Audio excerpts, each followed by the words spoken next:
प्यारे बच्चों कैसे हैं? आज हम आपको हिंदी में व्याकरण पढ़ाएंगे और व्याकरण में पढ़ाया जाएगा समास। कितने बच्चे जानते हैं समास के बारे में? कितने बच्चे जानते हैं समास के बारे में? सभी जानते हैं? सभी जानते हैं ना? तो आज समास है क्या चीज? समास क्या चीज है इसके बारे में हम आपको बताएंगे। समास का अर्थ एवं परिभाषा।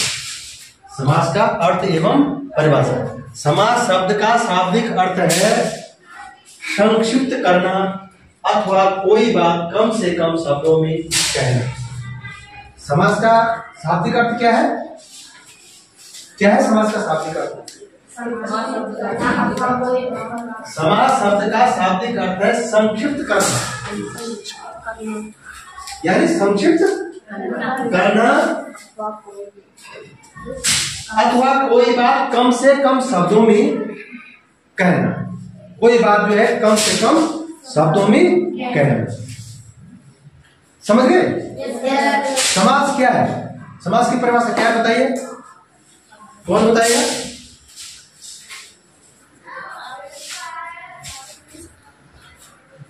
एक बार पुनः। समास शब्द का शाब्दिक अर्थ है संक्षिप्त करना। क्या है? संक्षिप्त करना अथवा कोई बात कम से कम शब्दों में कहना। कोई बात कम से कम शब्दों में कहना। उदाहरण के लिए, प्रयोग के लिए सारा। प्रयोग के लिए सारा, इसका संक्षिप्त रूप क्या हो जाएगा? प्रयोगशाला। इसका संक्षिप्त रूप क्या हो जाएगा? प्रयोगशाला। वनवास, इसका संक्षिप्त रूप क्या हो जाएगा? वनवास। तीन वेणियों का समाहार। तीन वेणियों का समाहार त्रिवेणी। जीवन और मरण। जीवन। तो ये क्या है? संक्षिप्त रूप है। ये क्या है? संक्षिप्त रूप है। अब है इसमें आपस में संबंध रखने वाले दो या दो से अधिक शब्दों को पास लाने से नया शब्द बनता है। क्या होता है? आपस में संबंध रखने वाले दो या दो से अधिक शब्दों को पास लाने से नया शब्द बनता है। शब्दों के इस संक्षिप्तीकरण को ही समास कहते हैं।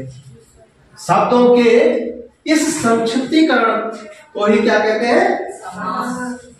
समास कहते हैं। अब है समस्त पद। अब क्या है? समस्त पद। अब समस्त पद क्या है? शब्दों को संक्षिप्त करके नया शब्द बनाने की क्रिया को समास कहते हैं। क्या कहते हैं? शब्दों को संक्षिप्त करके नया शब्द बनाने की प्रक्रिया को समास कहते हैं। बोलो जरा। को संक्षिप्त करके नया शब्द बनाने की प्रक्रिया को समास कहते हैं। इस प्रकार बने शब्दों को शब्द या समस्त पद कहा जाता है। अब आगे समझ में? इसमें क्या है कि तो नया शब्द बनाने की प्रक्रिया को क्या कहते हैं? समास कहते हैं। और इस प्रकार को नए शब्दों को इस प्रकार के बने हुए शब्दों को शब्द या समस्त पद कहा जाता है। ठीक है? समस्त पद के मुख्य दो पद होते हैं। समस्त पद के मुख्य दो पद होते हैं। अब कौन कौन से होते हैं दो पद? पूर्व पद एवं उत्तर पद। पूर्व पद एवं उत्तर पद। पूर्व पद क्या होता है? समस्त पद में पहले पद को पूर्व पद कहते हैं। समस्त पद में पहले पद को पूर्व पद कहते हैं। समस्त पद में पहले पद को क्या कहते हैं? पूर्व पद कहते हैं। और उत्तर पद क्या है? समस्त पद के बाद वाले पद को उत्तर पद कहते हैं। समस्त पद वाले पद को उत्तर पद कहते हैं। उदाहरण के लिए राह के लिए खर्च, उदाहरण के लिए क्या है, राह के लिए खर्च, उदाहरण के लिए राह के लिए खर्च। राह का मतलब क्या होता है, रास्ता, राह का मतलब क्या होता है, रास्ता। अब देखो पूर्व पद बिहारी द्वारा रचित, ये क्या आएगा, बिहारी रचित, ये क्या आएगा, बिहारी रचित।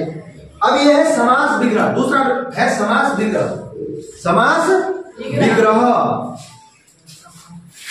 समस्त पद को पहले जैसी अवस्था में लाना ही समास विग्रह कहलाता है। समस्त पद को पहले जैसी अवस्था में लाना ही समास विग्रह कहलाता है। समास विग्रह क्या कहलाता है,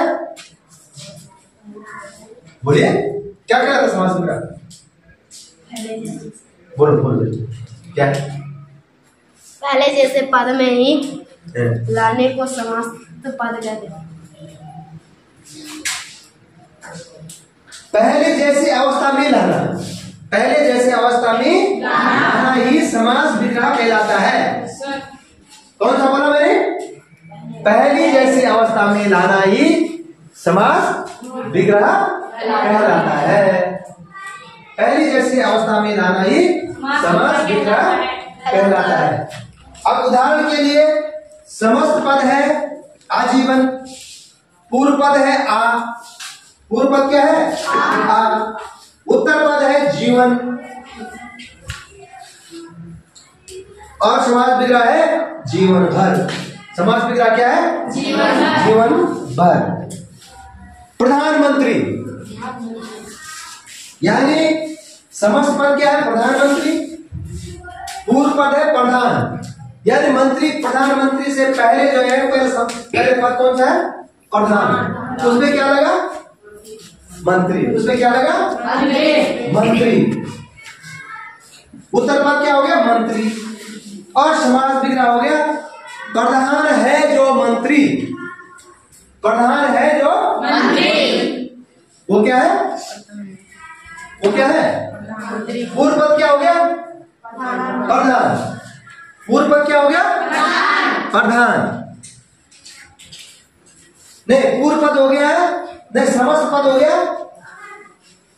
समस्त पद का नाम क्या हो गया, प्रधानमंत्री, पूर्व पद हो गया प्रधान और उत्तर पद हो गया मंत्री और समास विग्रह हो गया प्रधान है जो मंत्री, प्रधान है जो मंत्री।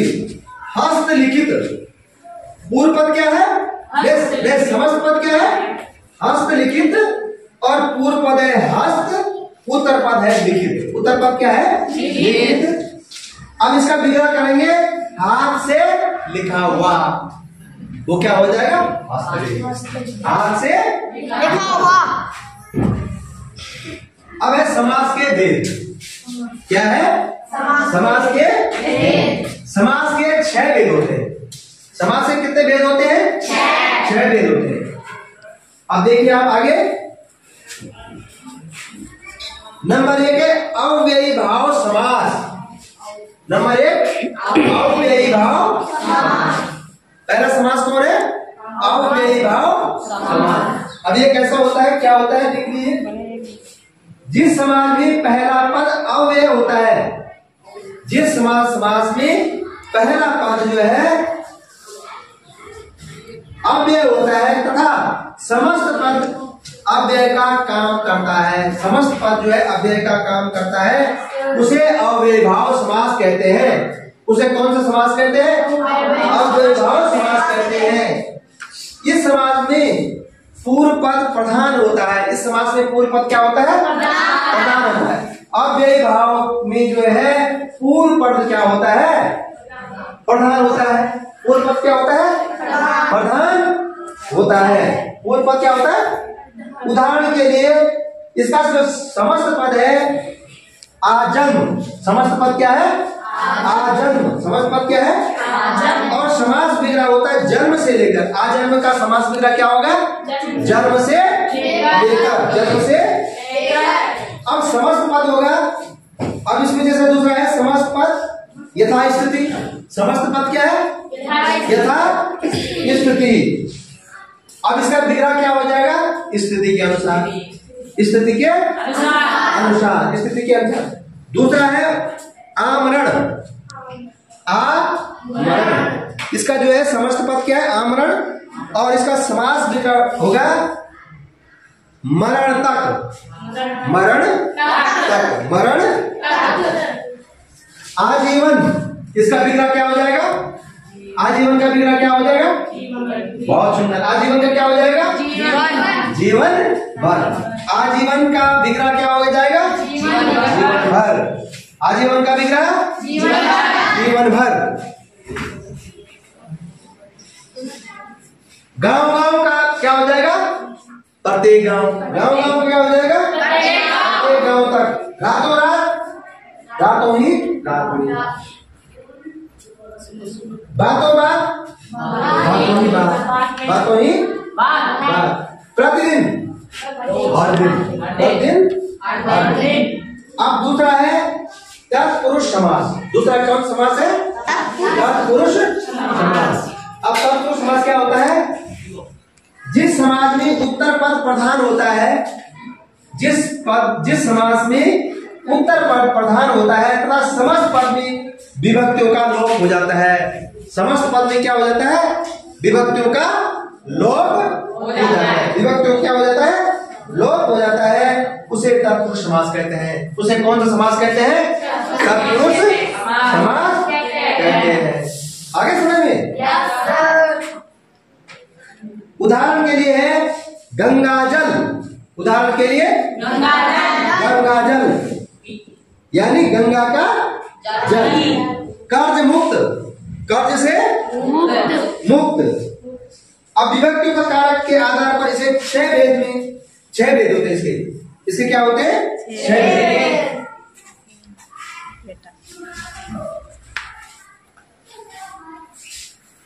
तो जितना आपको पढ़ाया है उसको आप लोग जो है याद करके लाएंगे और कल तुम्हें पूछा जाएगा। ठीक है? कैसा लगा?